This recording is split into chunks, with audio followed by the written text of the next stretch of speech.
Assalamualaikum warahmatullahi wabarakatuh.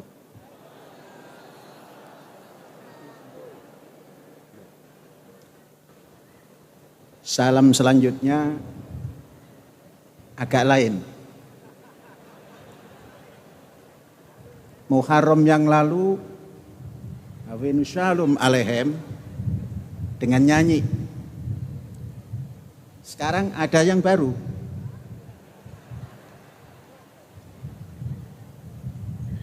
Shalom Khafarim.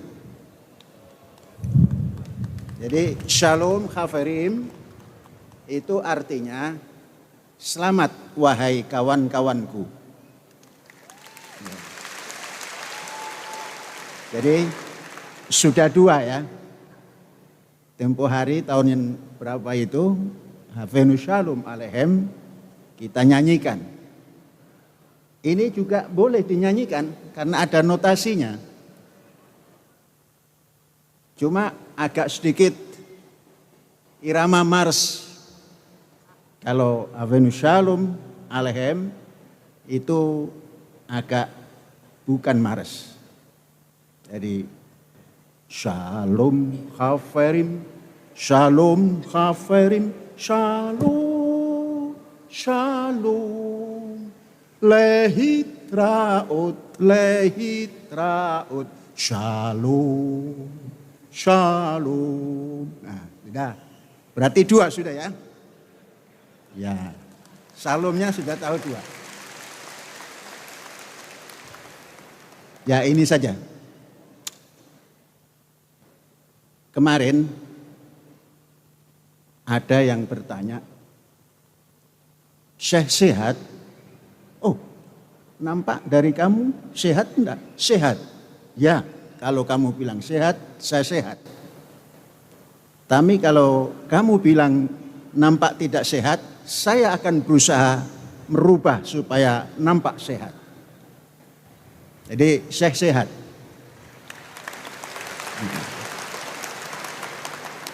Kemudian masih berlanjut ini. Seperti apa caranya memelihara kesehatan? Saya bilang, saya itu menghitung waktu. Diberi hidup satu hari itu 24 jam. Kemudian saya bagi supaya tidak terlalu capek 24 jam itu. Maka dibagi 3. 8, 8, 8. Untuk supaya rileks, 8 jam pertama kerja. Dalam kerja itu ada pengabdian atau dharma bakti. Jadi 8 jam kerja plus dharma bakti. Kemudian 8 jam lagi istirahat. Dalam 8 jam istirahat itu pun masih kita masukkan dharma bakti. Maka sudah 16. Tinggal 8 lagi. Yang pertama, 8 ini dibagi 3 juga. Kalau orang-orang membagi 3 angka 8 itu ada hasil komanya. Saya bagi 3 tapi utuh. Yaitu 2, 2, 4. 2 pertama itu bangun pagi, setelah ini itu jalan kaki. 2 jam. Ya, jalan saja. Kemudian yang 4, saya berusaha membaca. Sampai koran bekas pun dibaca. Bertanya, mengapa yang koran bekas kok dibaca? Ini supaya terlatih. Mata terlatih, pikir terlatih. Setelah yang bekas-bekas dibaca, baru nyari buku lama. Buku lama yang paling terus dibaca oleh saya adalah 1, buku Bung Karno. Itu sampai lecet. Dan tiap hari mesti dibuka, walaupun hanya dibaca judulnya. Itu 4 jam membaca. Apa saja yang dibaca. Sampai cerita komik dari cucu pun dibaca. Mengapa kamu senang ini? Karena lucu. Oh ya, lucu. 4 jam membaca. Baru 2 jam makan dan bercengkrama. Apa itu maknanya? Karena Syekh 1 hari itu hanya makan 1 kali, yaitu jam 5.30 petang, maka makan. Dan dalam makan yang 2 jam itu bercengkrama. Diisi juga diskusi, tapi dalam makan. Itu menyegarkan cara yang begitu itu. Sehingga 1 hari duduk asal pakai kursi itu kuat. 1 hari jalan kalau tidak terlalu panas kuat. Kecuali kemarin berjalan dengan Ibu Koni kepanasan. Jadi terpaksa minum teh yang ada gula. Jadi tidak goyang lagi. Itu terpaksa. Tadi ditawari coklat, nanti jam 5 saja Bu Koni karena masih kuat. Nah itu sebagai jawab Syekh sehat. Kemudian ditanya kenapa kok bisa begitu, latihan saja. Kemudian punya tekad. Life began at 70. Kita hidup ini dimulai dari umur 70. Jadi saya masih sangat remaja sekali. Masih sangat remaja sekali. Itu pun ditanya, mengapa kok begitu? Orang-orang bilang sunnah Rasul. Sama, ini juga sunnah Rasul. Cuma Rasul yang paling pangkal. Sunnah Ibrahim. Ibrahim itu mulai menyeberang dari Ur Kasdim masuk ke selatan Turki itu umur 70. Baru bergerak. Maka kemudian nanti umat yang diturunkan dari sisi Yudhak itu dinamakan orang Ibrani. Mengapa? Karena menyeberang dari Sungai Ifrat. Ibron itu artinya tukang nyebrang. Kalau Arab, tukang bergerak. Karena kalau dikasih tak marbutoh menjadi arobah. Gerobak yang bisa membawa sesuatu. Ini menyeberang supaya bisa sampai tujuan. Nah itu sunnah Ibrahim. Jadi kalau mengikuti itu, mengikuti sunnah Ibrahim, hitung umur kita. Berapa? Kalau sampean baru mulai 70, itu berarti baru mulai hidup. Bagaimana dengan 69 ke belakang? Itu adalah tabungan untuk hidup. Ya. Jadi anak-anakku yang sekarang masih kelas 12, terus berseragam putih, yang akan menjadi pasukan pengibar bendera merah putih, itu baru kalau dalam kehidupan itu baru berkaki 4. Saya kemarin ngasih teka-teki kepada cucu, karena cucu ini selalu ikut tidur bersama. Nah aku punya teka-teki. Nah. Ada makhluk mula-mula berjalan dengan kaki 4. Kemudian dalam proses lanjut berjalan berkaki 2. Kemudian berjalan lebih lanjut lagi berjalan dengan berkaki 3. Itu lama. Lama jawabnya. Coba tanya abakmu, tanya ayahmu, dan tanya ibumu. Sudah mau tidur pun turun. Karena ini anak kepingin cepat tahu. Turun ke umiknya. Umah, ini ada teka-teki dari Mbah Kum. Begini, oh nanti dulu, Umah pikirkan dulu. Terus tanya kepada abaknya, Mbak ini ada teka-teki dari Mbah Kum. Apa ini? Kamu, maksudnya manusia. Nah, baru cepat datang. Manusia Mbak, mengapa? Waktu kecil merangkak pakai kaki 4, waktu sudah agak dewasa pakai kaki 2, lewat umurnya pakai kaki 3 dibantu tongkat seperti Nabi Musa katanya. Makanya tongkat itu kalau masih umur muda dia menjadi tongkat komando. Itu pentingnya tongkat itu. Jadi jangan merasa masih muda kok pakai tongkat, itu bagus. Mengapa? Sudah menjadi panglima. Kalau panglima itu pakai tongkat, tapi dikepit di ketiaknya. Sudah, itu cerita. Kemudian ada lagi pertanyaan, mengapa kok toleransi dan perdamaian? Saya jawab, perdamaiannya saja. Karena saya selalu berdoa, Tuhan, Engkau pusat perdamaian. Dan darimu juga perdamaian itu. Dan kembali perdamaian itu juga kepadamu ya Tuhan. Maka hidupkan kami dalam negara yang penuh damai. Ada yang bertanya, tapi bukan malaikat, juga bukan jin. Mengapa? Li'anni abdus salam. Karena aku hamba suka damai. Namaku Abdus Salam. Jadi begitu ceritanya, pertanyaan itu. Nah, jadi egois ini ya, ini egois. Tapi nggak apa-apa, egois untuk bagus. Jadi itu ditanamkan kepada semua. Bapak sekalian, dengan tidak mengurangi penghormatan saya sebagai sesepuh di sini, terima kasih atas kehadiran Bapak dan Ibu.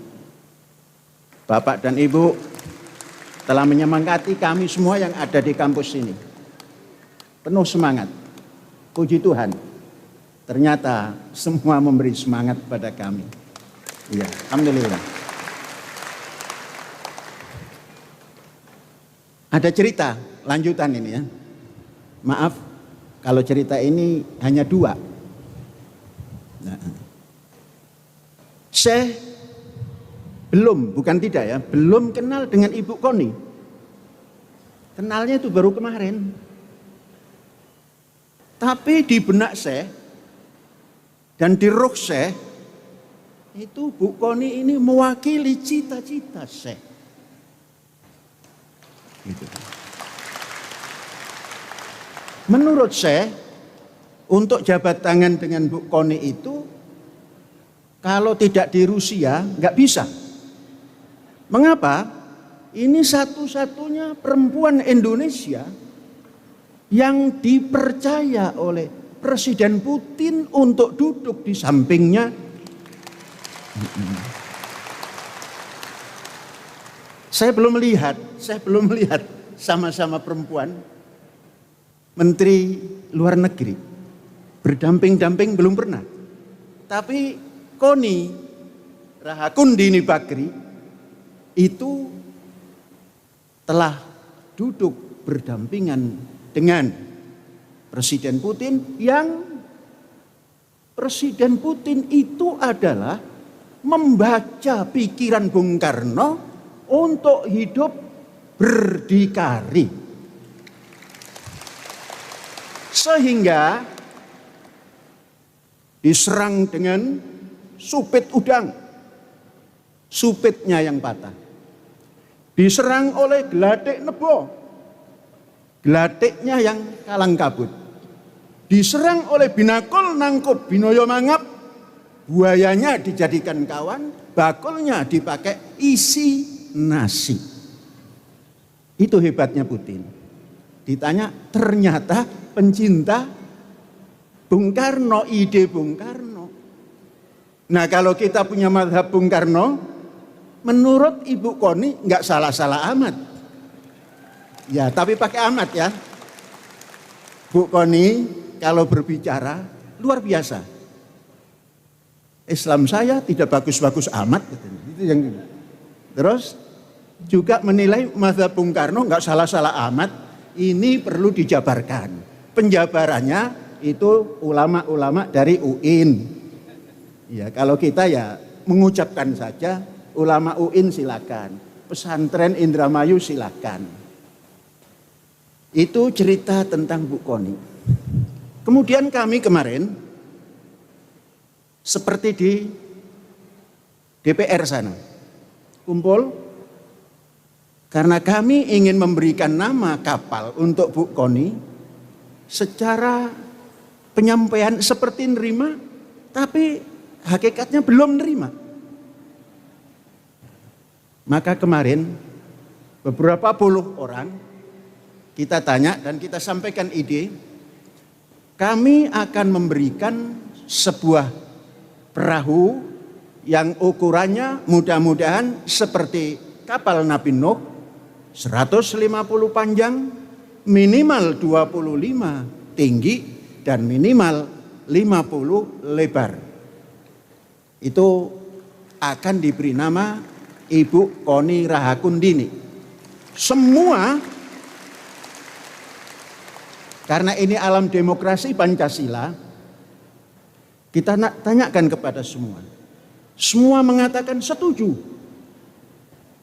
Karena apa? Kerakyatan yang dipimpin oleh hikmat kebijaksanaan dalam permusyawaratan, walaupun tidak di DPR. Tapi itu bentuk musyawarah. Setuju. Kita serahkan kepada yang disetujui. Bu Koni, pripun? Kumaha Ibu? Atau tos disetujui mangga baik gitu. Cuma belum begitu omongannya, tapi dari gelagat beliau sudah menyetujui. Maka kita katakan kapal keempat, walaupun ukurannya andainya nanti melebihi ukuran kapal Nabi Nuh atau sedikit kurang dari kapal Nabi Nuh, itu akan kita sematkan kepada beliau, Ratu Koni Rahakundini Bakri. Ini permusyawaratan yang agak lebih luas. Dan anggotanya tidak pakai dipilih, tapi seluruh terwakili. Di sini ada perwakilan Yahudi, walaupun belum diterima sebagai agama resmi, mudah-mudahan sebentar lagi gitu. Dan kemudian ada pelajar, ada bapak ibu pelajar, kemudian ada wartawan, kemudian ada cerdik pandai dari seluruh lapisan keagamaan. Kira-kira setuju apa tidak? Ah, ini namanya mau tidak mau. Harus mau. Ya. Karena lunas untuk kapal ketiga sudah selesai, maka akan kita siapkan lunas yang keempat. Kemudian yang kapal 1 dan 2 mudah-mudahan tidak seberapa lama lagi kita akan turunkan ke laut.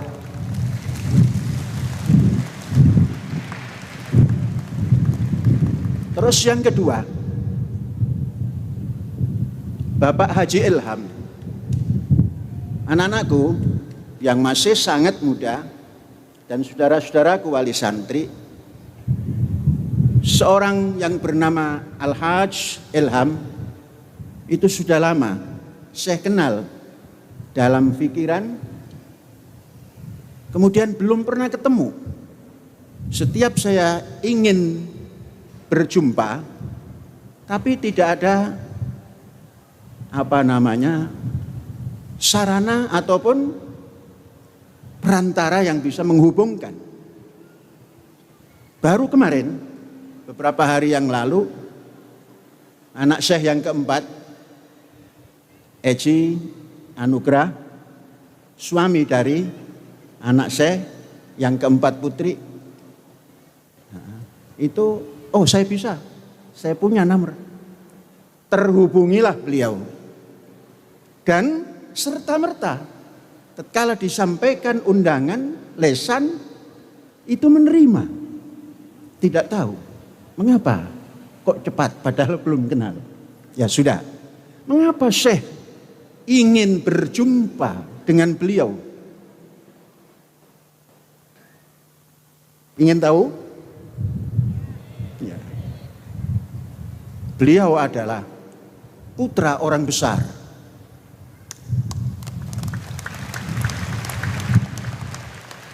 Putra tokoh yang punya gagasan. Jangan pernah cerita hasil tidak hasil, tapi punya gagasan. Beliau adalah putra daripada tokoh Dipa Nusantara A. Nama beliau Dipa Nusantara A. Kalau dahulu semua orang menyebutkan DN, A-nya dipanjangkan. Tapi kalau saya hari ini menyebutkan putra daripada Dipa Nusantara A. Itu beliau. Saya ingin duduk bersama untuk menerjemahkan daripada tema peringatan Syuro hari ini. Bersama-sama. Dan sedikit mengapa saya mengistilahkan Syuro. Saya ingin mengindonesiakan budaya Arab kepada budaya Indonesia. Maka nanti tahun depan belakangnya itu jangan H, tapi Ki atau K. Artinya 1 Syuro 1446 Komariah.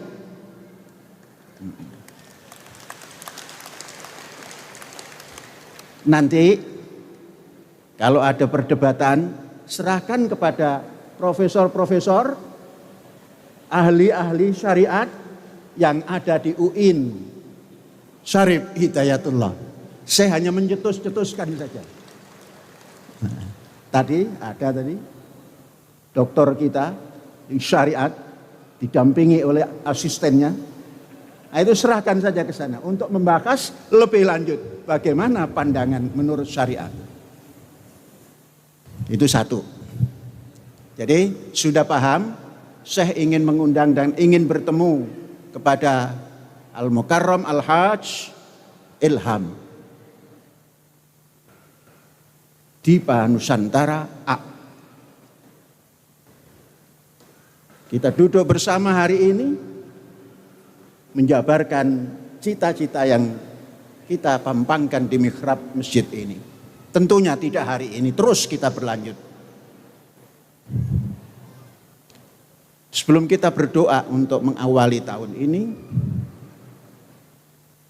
saudara-saudara, dalam kehidupan sosial saya selalu mengatakan itu ada 2 lembaga.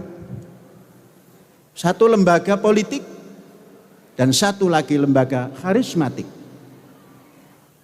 Lembaga politik biasanya pergumulannya itu tiap 5 tahun kalau di Indonesia. Karena selalu politik praktis yang digaungkan dalam kehidupan lembaga politik. Satu lagi lembaga karismatik. Bukan orang karismatik, bukan. Lembaga karismatik. Yang harus selalu melemparkan gagasan-gagasan yang gagasan itu bisa dipraktekkan oleh orang yang paham gagasan. Maka kita meletakkan, Az-Zaitun ini meletakkan dalam lembaga karismatik dan selalu menyampaikan gagasan yang gagasan itu bisa dipraktekkan. Jadi hal-hal yang kita buat ini gagasan, tapi supaya bisa masuk kepada kehidupan nyata. Mengapa memilih itu? Gagasan itu bisa masuk ke langit ke-7 sampai ke Sidratul Muntaha. Bisa menembus sampai magmanya bumi. Dan tidak kenal barat, timur, utara, selatan. Tidak kenal panas, tidak kenal dingin. Itulah gagasan. Tapi kalau politik itu mengenal pagi sore, maka esok tempe, sore dele, dan seterusnya. Tidak pernah ajek, tidak pernah jejak tumak nina. Itu kalau lembaga politik. Kalau yang namanya lembaga karismatik bisa seperti tadi. Nah, kita sudah masuk kepada Indonesia kembali menuju kebangkitan kembali Indonesia Raya. Itu kan ada kembali. Berarti Indonesia pernah bangkit. Saudara-saudara, putra-putri Indonesia, atau kita katakan saja Ibu Pertiwi kita pernah melahirkan putranya. Katakan mari kita berdialog dengan sejarah. Karena dialog langsung begini terkadang terlalu lama, tapi kalau dialog dengan sejarah kita bisa cepat ketemu. Tidak terlalu lama sejarah kita ini yang kita mau berdialog dengannya. Ya kita awalilah singkat bahwa Nusantara kita pernah diatur oleh perseroan terbatas. PT. Artinya bukan oleh negara, oleh PT. Kalau katakanlah yang sekarang itu kalau agak sedikit gagah, LSM. LSM yang datang pertama namanya Verenigde Oost-Indische Company. Itu yang terstruktur.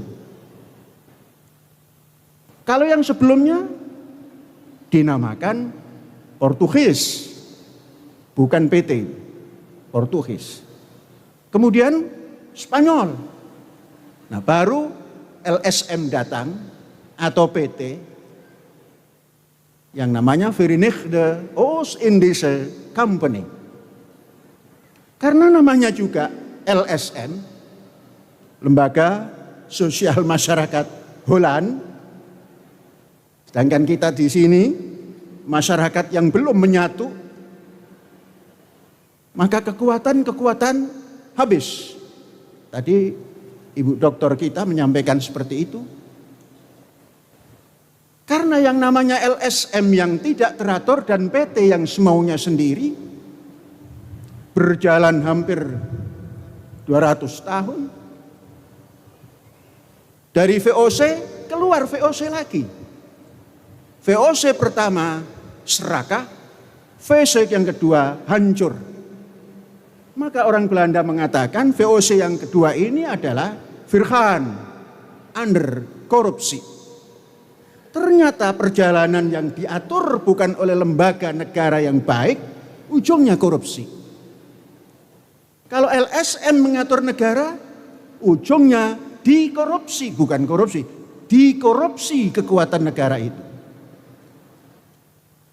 Maka baru tampil atas nama negara.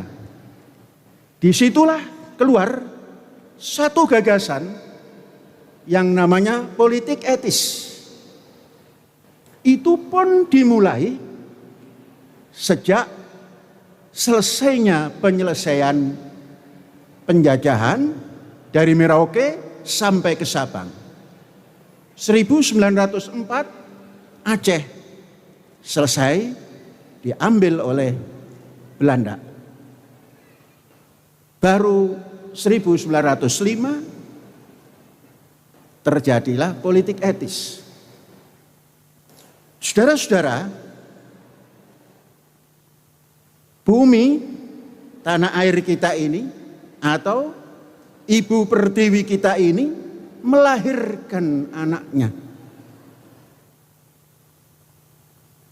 Kita kenal yang sekarang menjadi rumah sakit di Jakarta itu apa itu?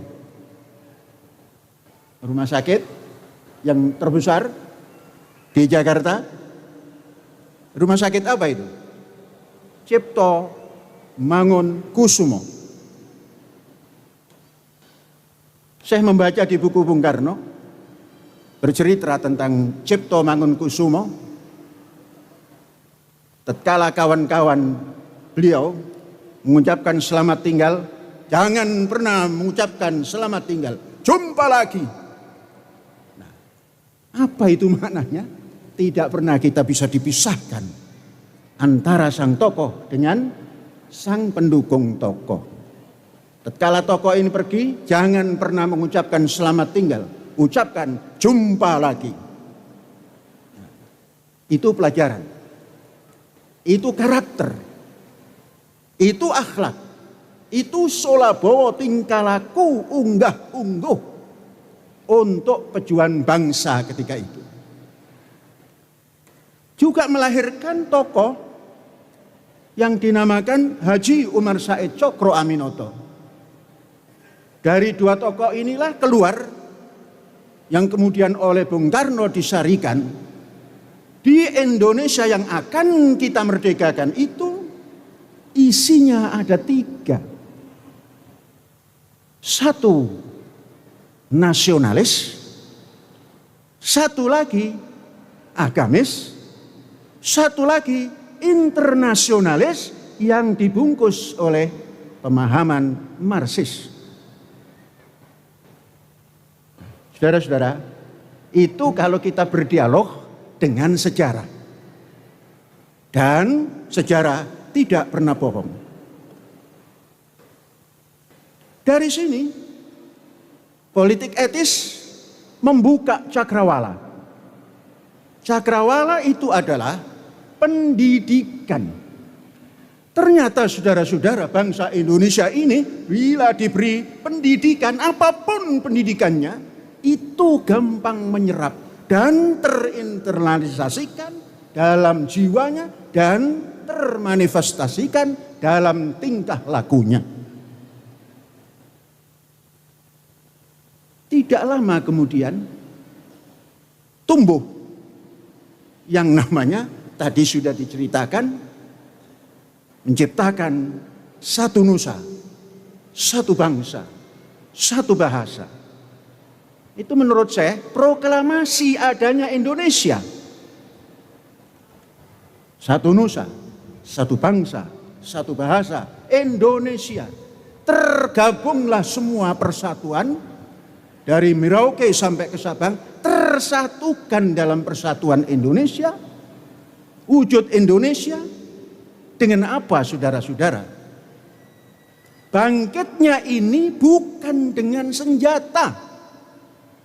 Senjatanya adalah senjata halus yang bisa menerobos dinding-dinding yang tebal. Apa itu? Ilmu pengetahuan. Ilmu pengetahuan.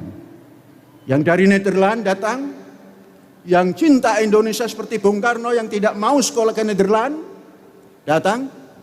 Entah beliau bisa menjadi pimpinan perjuangan. Jadi jangan terlalu mendambakan sekolah asing saja. Tapi ciptakan Indonesia ini adalah pusat ilmu pengetahuan. Itu yang bisa kita baca. Di dalam dialog, melalui komunikasi sejarah, seperti itu. Saudara-saudara, itu jangkanya cuma 23 tahun kalau dihitung dari 1905 menuju 1928. Berapa? 23 tahun bukan? Bukan waktu lama. Bangsa Indonesia ini cepat bangkit asal dibawa kepada titik yang jelas.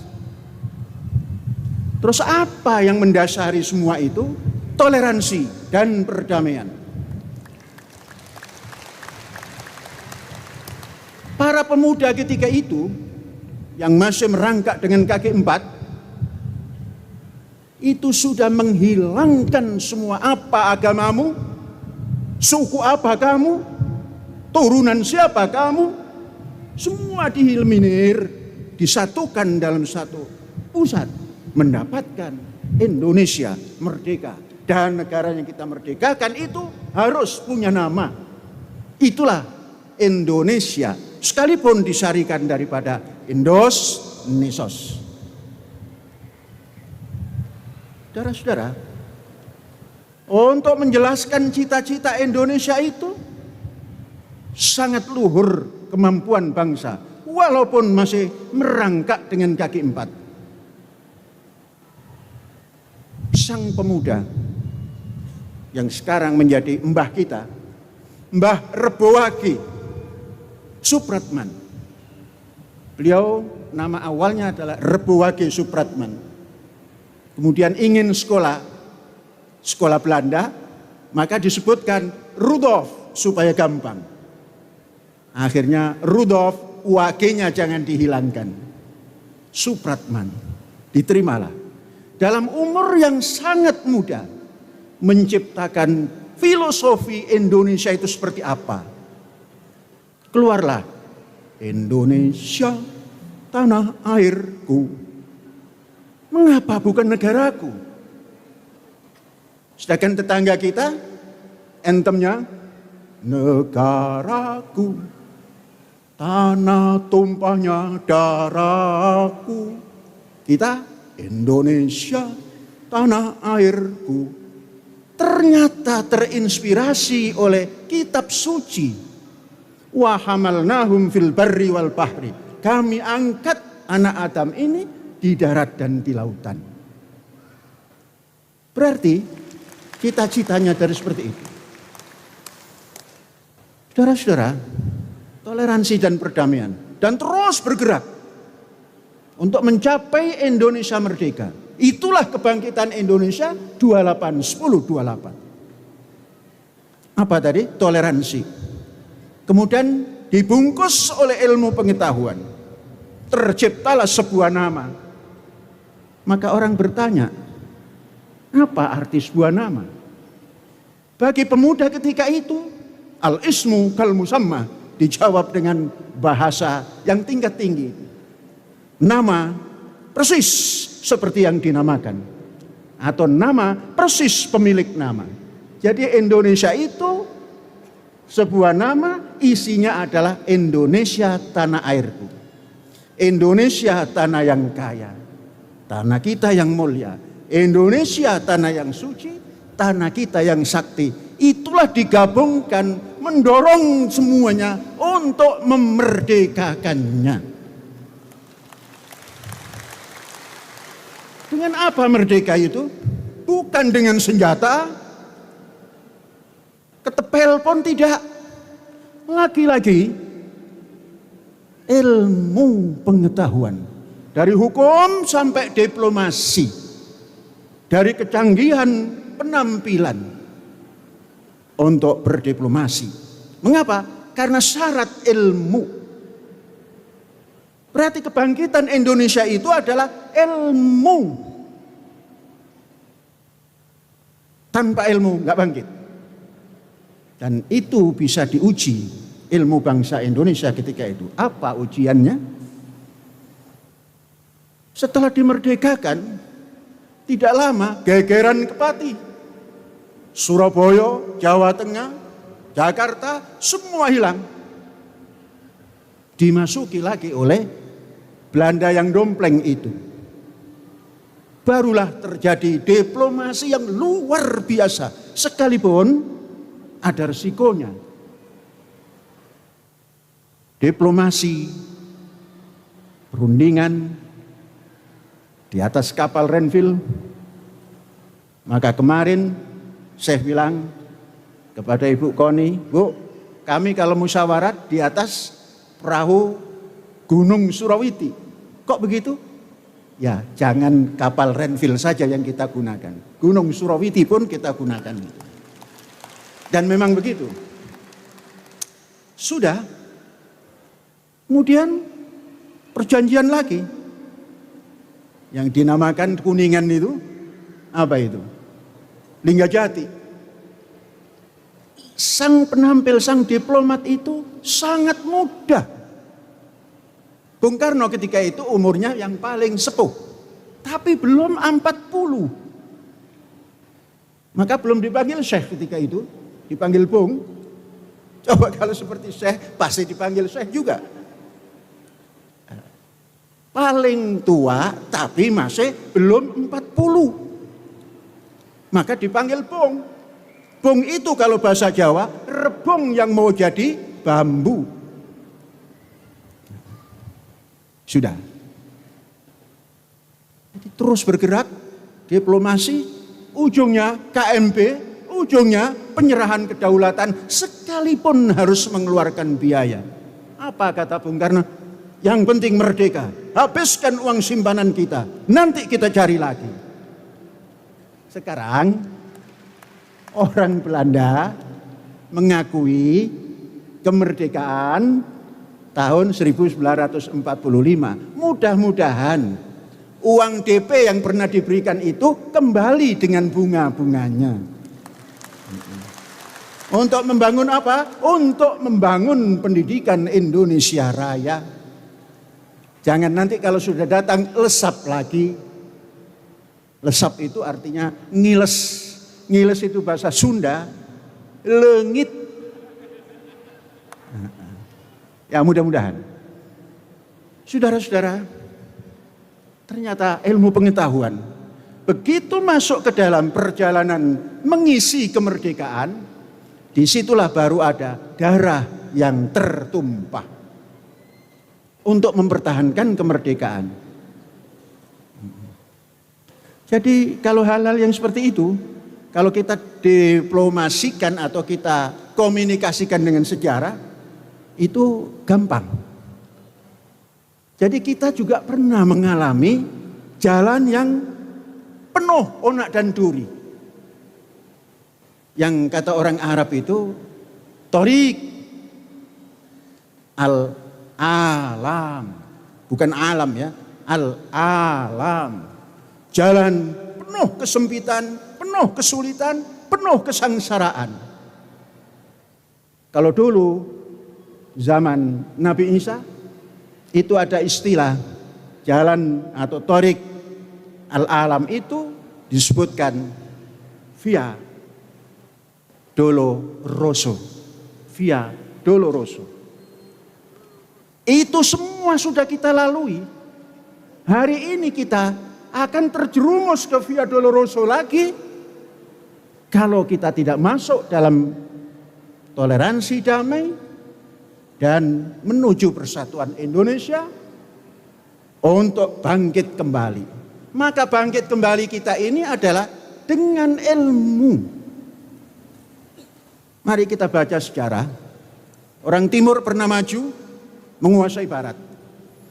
Kemudian orang Timur diserang dari timur dan diserang dari barat, lumpuh. Maka Barat menjadi tampil dengan apa? Dengan ilmu. Maka Timur mempertahankan dirinya dengan menghidupkan ilmu keagamaan, yakni Ihya Ulumuddin. Bertahan hidup dengan mempertahankan Ihya Ulumuddin. Rainisan urusan keagamaan sahaja. Apakah itu akan kita pertahankan untuk Indonesia? Saudara-saudara, mari kita berpikir logis.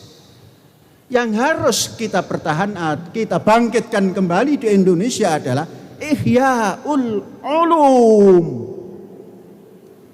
Membangkitkan ilmu pengetahuan. Ini bersama-sama. Sehingga komponen bangsa Indonesia ini jangan pernah melihat keagamaannya, jangan pernah melihat ras golongannya, tapi bersama-sama masuk ke dalam membangkitkan ilmu pengetahuan. Dan tidak lama, kalau patokan kita itu 100 tahun dihitung dari tahun 45, tahun 45 nanti. 45 kepada hari ini, kepada 24, 20 sekian tahun. Dulu kita hanya 23 tahun bisa punya Indonesia. Dengan 17 tahun bisa memerdekakan Indonesia dengan ilmu. Ini juga Syekh yakin menuju kebangkitan kembali Indonesia Raya. Mulai sekarang sederhanakan Ihya Ulumuddin. Dengan jangan sampai kita ini bersikap tradisional dan dibungkus oleh tradisi agama. Kalau dibungkus oleh agama itu masih bagus.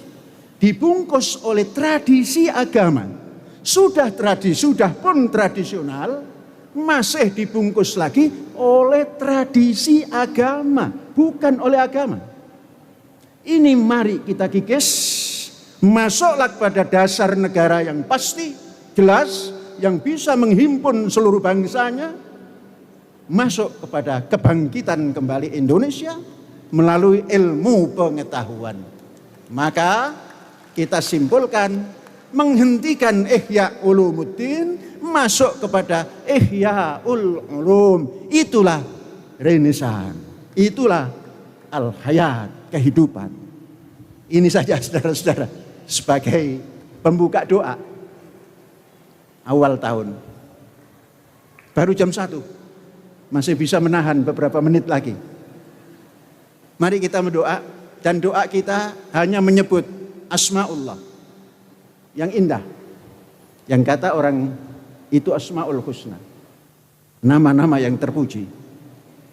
Coba dekat, yang sudah hafal dekat, jangan-jangan Syekh nanti lupa. Siapa yang sudah hafal? Yang setengah hafal jangan. Yang sudah hafal betul sini Ustadz Ali, ini hafal betul ini. Kadang-kadang Syekh ini ada lupanya di tengah perjalanan. Nanti kalau lupa ditowel saja gitu. Mari kita mulai. A'udzubillahi minasyaitonirrajim. Bismillahirrahmanirrahim. Allahu la ilaha illahu lahul asmaul husna ar-rahmanur rahimul malik al-quddusus salamul mu'min al-muhaiminul azizul jabbar al-mutakabbirul khaliqul bari' al-musawwirul ghaffarul qahhar al-wahhabur razzaqul fattah al-alimul qabidul basit al-khafidur rafi'ul mu'iz al-mudhillus sami'ul basir al-hakamul adlul latif al-khabirul halimul azim al-ghafurus syakurul ali al-kabirul hafizul muqit al-hasibul jalilul karim al-raqibul mujibul wasi' al-hakimul wadudul majid al-ba'ithus syahidul haqq al-wakilul qawiyul matin al-waliyul hamidul mukhsi al-mubdi'ul mu'idul muhyi al-mumitul hayyul qayyum al-wajidul majidul wahid al-ahadus samadul qadir al-muqtadirul muqaddimul muakhir al-awwalul akhirul zahir